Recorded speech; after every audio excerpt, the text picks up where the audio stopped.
The divorce knocked me for a loop. I went through that process. Second husband was very sick. And at a point, I knew I was not handling it as well as I could. Mm-hmm. I went back again and to have somebody help me through the parts that were difficult. Recorded at Amplified Studio in downtown Des Moines, Give and Grow is more than a podcast. It's a commitment to our community. Founded by Andy and Sarah Suzanen alongside the RIA Group, this initiative is dedicated to uplifting the organizations and individuals who work every day to make Central Iowa a better place for all. Welcome to the Give and Grow podcast, where we share the stories of the nonprofits transforming lives in our community. Each organization is featured in 3 episodes, offering a deeper, more personal look at their impact. Through conversations with passionate staff, generous donors, and the very people whose lives have been changed by their work, our hope is simple: to connect, inspire, and strengthen the bonds that make our community thrive. Welcome to the Give and Grow podcast. I'm your host, Siobhan Spain. This is the third of 3 episodes featuring the nonprofit Mind and Spirit Counseling Center.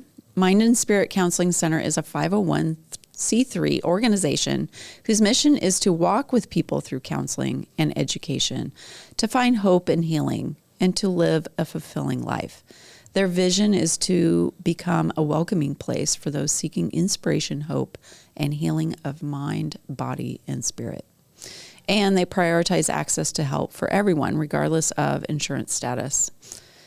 A vital component of Mind and Spirit's mission is education. The nonprofit's training program is extensive, offering graduate clinical training to postdoctorate fellowships. I learned recently that it is also going through the process of achieving APA accreditation, which is the primary programmatic accreditor in the United States for professional education and training in psychology.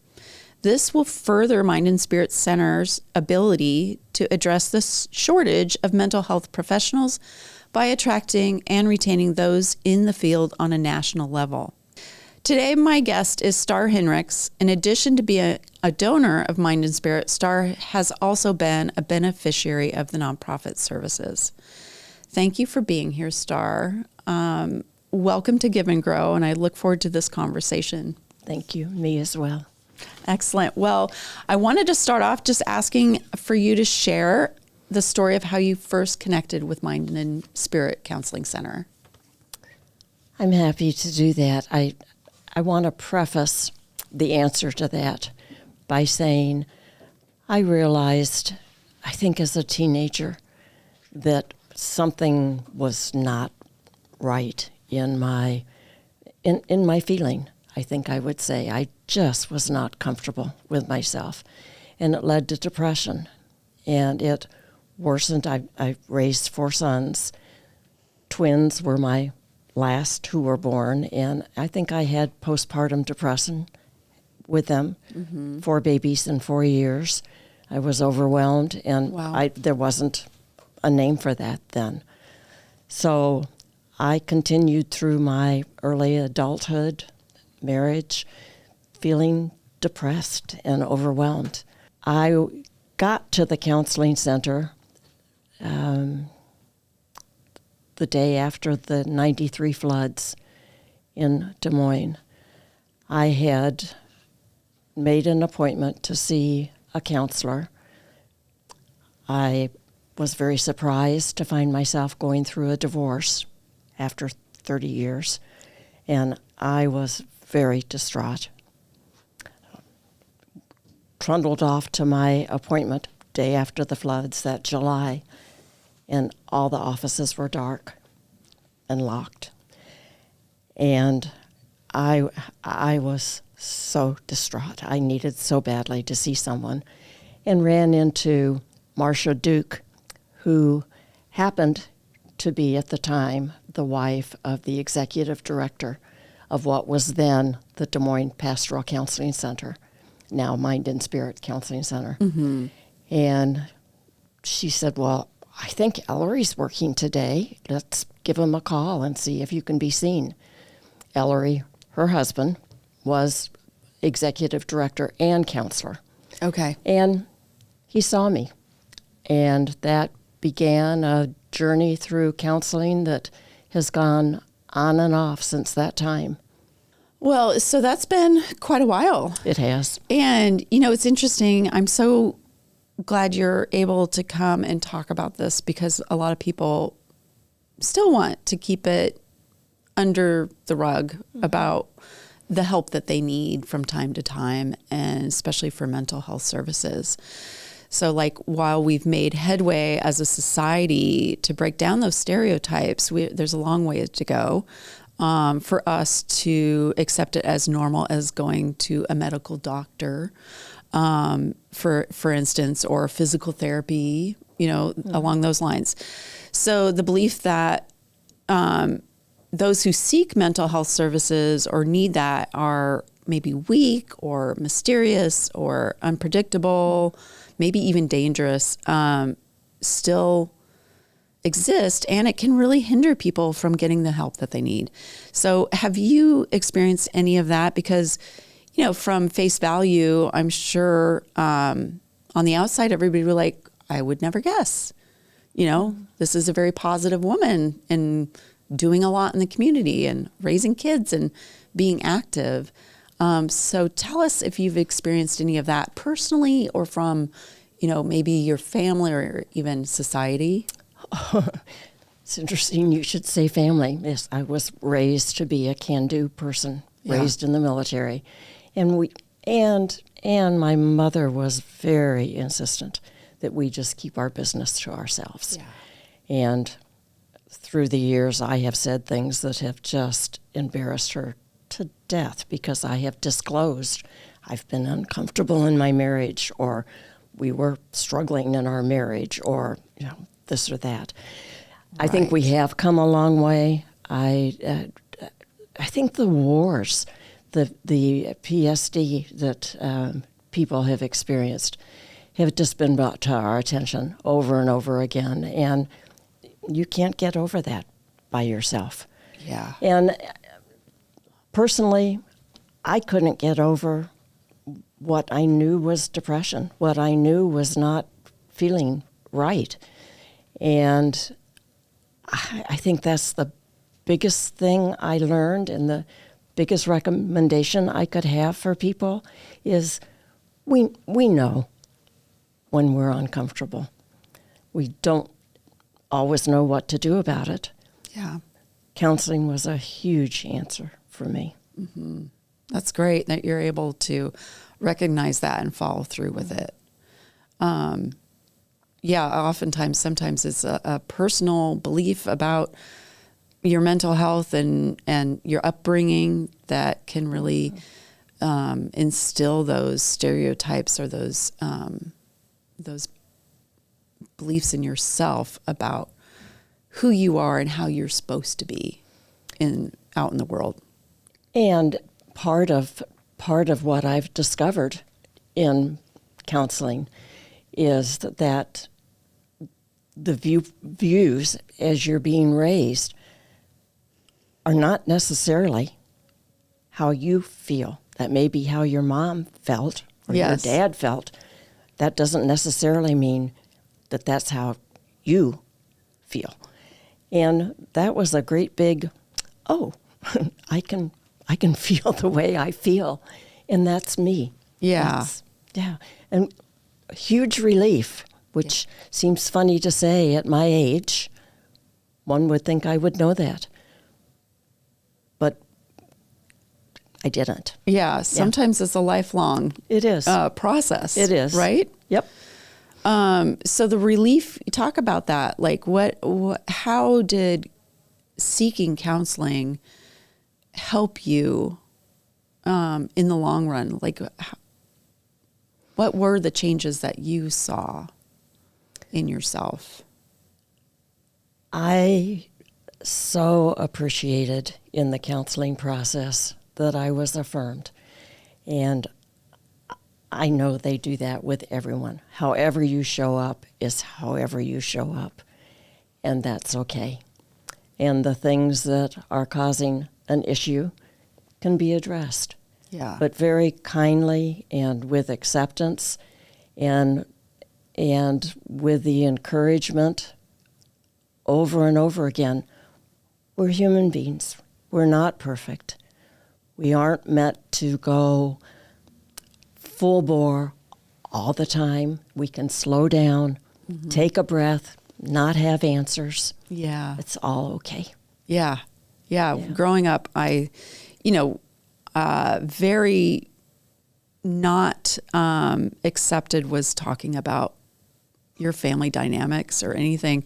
Our family was very picture perfect from the outside, but underneath. And then you think, I know the first time I realized our family wasn't unique, that people have issues, families have issues, because I thought I couldn't talk about it because it was so different. Yes. And that people wouldn't understand. Yes. Well, they didn't want to understand if they saw you as perfect. Yeah, they like to that's keep always, that. Yeah, that's always just kind of a measure of who we all are supposed to be. Yeah. And that's not. Yeah. That's not okay. And I think it connects us. It helped me see other people in new light as well. So I think it was really helpful in that regard too. Like, I am able to connect with you because you've gone through certain things and I can have empathy towards this and understand what you're going through. Yep. So I think having counseling can really open up the world even broader to what you're able to experience. I think there are lessons learned in counseling. You certainly learn about yourself. But to your point, it is a lesson in all humanity. Yeah. That we are not unique in our struggles. And that's so reassuring. Yeah, it is. Yeah. It is. Sometimes it makes it easier, and sometimes it's like, I wish somebody just had a magic button. Well, guess what? It is in all of us. Yeah. May take some time. May take some time and some dedication, right? Yep. Well, I'm glad Mind and Spirit was there for you at the right time. So when we spoke earlier, the topic of the previous name came up, and I wanted to talk a little bit more about that. So as you mentioned, it used to be called the Des Moines Pastoral Counseling Center. It might be interesting to listeners to just hear the backstory. So from what I understand, it was created as an outreach project of First United Methodist Church back in 1972.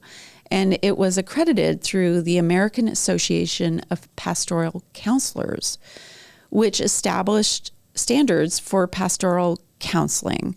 So I think, from my, understanding of that, a lot of pastors end up being counselors, in their work. And I was like, well, maybe it came from that, because they have to have some standards for how they help people through hard times. And that could have been part of that association early on.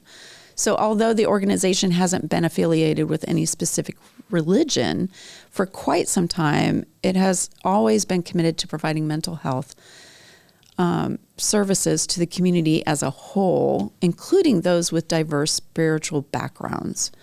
What has your experience been with this, and how has this aspect of the organization served you?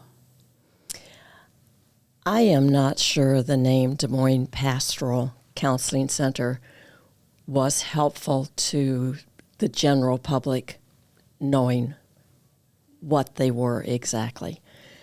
For example, when I was out in the workforce, I would have people say, "Oh, that's the place pastors get counseling." Or, "Gosh, That's confusing." Well, it is. It is. And people would say, "Oh, I'd feel comfortable going there because that's Christian counseling." Neither is the case. The tie-in, I think, came after World War II, when there were a lot of the population badly in need of counseling. And the church jumped in and provided that. That help. And Yep. and their standards. That pastoral means more in the biblical sense, a sheep herder, if you will, taking care, knowing their sheep, knowing their people, and being able to take care of all of who that person is. That makes sense. My experience has been it's not church based. If a churched believing person goes to them and the counselor figures out with them, their strength comes from a faith-based religion, that's where they would head as a way of helping the person. But they are there to serve all denominations. They are not a preaching, teaching, have to belong to a certain sect, certain religion at all. That's not what that means. Yeah. Well, that's good to know. Yeah. And it's nice to hear that they offer that because it is a big part of people's human experience. Of course. Yeah. Yeah. Good. Well, besides counseling, engaging in physical activity and learning new skills can help us maintain mental well-being. What other ways do you support your mental well-being? Did you put in there eating right? Yeah, so many things, right? Yes. Again, I was raised and continued to believe that type A was good, that you just were on top of everything, that you could do things very quickly, that I could do things very quickly, right? And that is not helpful for my good mental health. Yeah. I think the biggest thing that has helped me was to get into at least some knowledge of what yoga is about. Mindfulness was a huge part of my growing in understanding, to just be present, to slow down, to let life happen as life happens, and that's good, and that's okay. I was surprised to learn that I wasn't in charge of the people around me. I'm accountable to myself, but I'm not in charge. Life happens. Yes. And that's so true. It has helped me to cope, to really understand that there is something greater than me, and I'm going to be just okay. Yeah. Slowing down, I'll be fine. And I am. I'm happier than I've ever been. Oh, that's so nice to hear. And having said that, I lost my second husband and my oldest son 2 years ago. And that was a huge devastation. And I've gone through the process of grief, and I still feel their loss, but I'm fine because I have confidence in my ability to manage. That's so powerful. Yeah. 'Cause that's some major hard things to go through there. And the fact that you can say you're happy, that's pretty amazing. And not know that it's not doesn't dock the grief and the loss that you feel either. It's like both can exist, right? Exactly. And I might point out, I have been at counseling for a long time, but not for year after year after year. I've learned, I've backed away, I've learned some more, I've backed away. The divorce knocked me for a loop. I went through that process. Second husband was very sick. And at a point, I knew I was not handling it as well as I could. Mm-hmm. I went back again, and to have somebody help me through the parts that were difficult. Yeah, I think when I talk about it with other people and family members, sometimes you think, oh, if I if I go to a therapist, that's going to be the rest of my life. And sometimes you just need it for a little while. Sometimes Exactly. you just need to touch Exactly. base and talk to somebody neutral and get a different perspective on things. And so paying attention, it seems like you are in touch with your needs at the time that it's appropriate, right? I think that's exactly right. Yeah. And we talked earlier too about how, finding the right therapist is like dating. If you give up after the first one, you're cutting yourself short because it does take a little bit of work to find one that really fits your needs at the right time.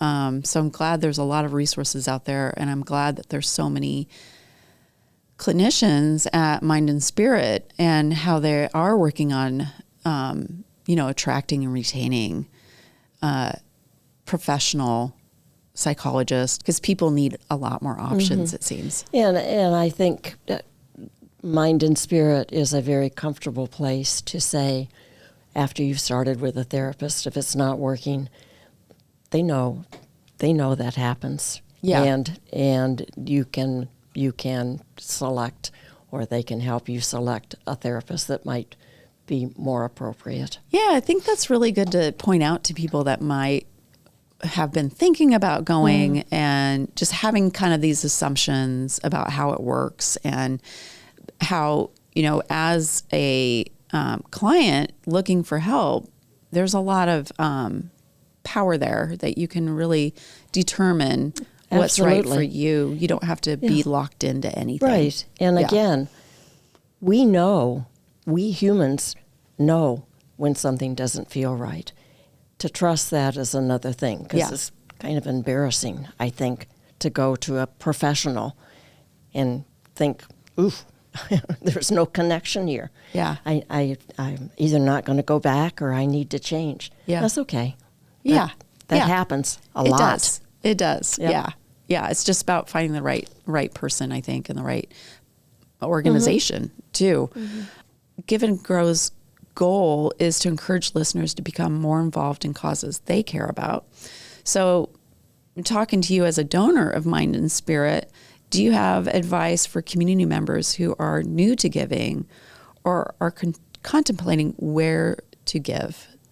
I know it's a top of mind for some people, like you really want to get involved, but there's so many options. How do you decide where to get involved? My late husband and I had passions in a lot of different areas, and we determined our giving by our passion. Yeah. I can't remember if my reaching out to the center at the floods was my first association. I think it maybe was, but I quickly learned that their major fundraiser is Women Helping Women luncheon, and the money raised from that helps women and young girls who cannot afford counseling without it being subsidized. And that money is directed to helping that specific group. I realized how vulnerable we as women can be to society pressure, family pressure, whatever. And I am just delighted to be able to give, knowing I am helping women and girls. Yeah. To understand their own power. Yeah. To be themselves. And ourselves are all there are, and we are fine. Yes. Just the way we are. Yeah, I totally agree. Yeah. And that self-acceptance and persevering your own personhood. Who you are. Yeah. Is a gift to everybody. Yep. Right? Yep. I should also mention, too, that I was lucky enough to retire from a firm that had matching gift opportunities, and they are very generous for retirees. Whatever I give, they match 100%. That is great. And perk. that's great incentive. That feels so good, doesn't it? Free money. Yep. Yeah. Yep. Yeah, and I think a lot of people don't take advantage of that aspect and understand how much that really helps the community organizations is that match. Because if you think about doubling your dollar, where else can you do that? Exactly. Right. So great perks for even small businesses to offer for, really showing their dedication to not only the staff and the employees, but the community that they are doing business in, right? Mm-hmm. Yeah. Mm-hmm. Well, good. I'm glad you mentioned that, because I think we haven't talked about that aspect of giving. That's really a great perk. Yeah. And maybe some people can encourage that to happen if it's not happening in their workplace already. I think there's a lot of aspects to that can be beneficial to the organization as well. Yeah. So what are your other passions, can I ask? I finally feel free to take care of myself, and whatever that means, being able to pick up and go see my sons and their families, our grandchildren, to travel. I have always been creative. I have jumped around to a lot of, I've been a weaver. I have been a collage person. I've been a mosaic person. Right now, I am learning to draw. Never thought I could draw. Oh, really? And went to a beginning drawing class, and she started the class by saying, a lot of people think they can't draw. You can. I thought, well, okay, there goes that excuse. And I can. You have to take time if you're going to draw. Yeah. And that was something that, I just thought either I can or I can't. So I'm drawing, and now I am watercoloring. Oh, wow. And I think I got led to probably the most fun thing that I'm doing is a mindfulness drawing, and it's free on the internet. I think there are probably a number of different people who teach this. The person I have selected is a art therapist by trade, who is teaching. She earns money doing that if you want to belong to her group, Zoom-wise belong to her group. But otherwise, once a week, we do nature drawing patterns like a leaf, doing all the veins or so forth in a leaf, but very slowly. Or just mindfully moving the pen around, doing whatever. And it is just, it's amazing to me what that has led to. And in combination with watercolors, you can stack things up, and it's just so much fun. I'm glad I asked, because I'm a huge fan of art and the power that it has on our well-being and teaching us new skills and being open to failing. I think, but there's no failing. Yeah, right? There's no failing. I mean, you got to get comfortable with being uncomfortable, and maybe it not turning out quite the way we expected. Well, and this particular person, Amy is her name, we're just doing this today. Yeah. It doesn't matter. Low stakes. What it turns out. She does things called inchies, 2x2 pieces of watercolor paper, and you expect to do 25, 50 in a session, and some of them are just amazing, and some of them are so terrible. And you don't throw anything away, because someday they may not look terrible to you. And that's fun. Oh, that's great. Yeah. I'm so glad I asked. So we'll have to share a few options for people on our blog for doing these Zooms. I mean, that's been a great thing about COVID is all these Zoom classes that people can take advantage of. It is amazing. Yeah. And when I'm stumbling around with watercolors, I can ask Google, gosh, I don't know how to make this particular green. How do you do that? And Google tells me I mix this color and that color and maybe add a titch of this. Yeah. And, I mean, so many great resources out there that are there to utilize. And you do have to take time. yes, It doesn't happen just lickety-split or overnight. Yeah. I agree. It is a journey. It is. That's It fun. A is. meditative journey at that most of the time. Well, thank you so much for spending time with us today. So listeners can find out more about Mind and Spirit Counseling Center, including classes for the public they have once in a while, at mindspiritcenter.org. Thank you, Starr, for joining us. It's been a pleasure. And it's been a pleasure for me to be here. Thank you. Thanks. And thank you for listening to Give and Grow. Please be sure to follow us on your favorite podcast platform. To learn more about Give and Grow, you can visit us at giveandgrowdsm.com.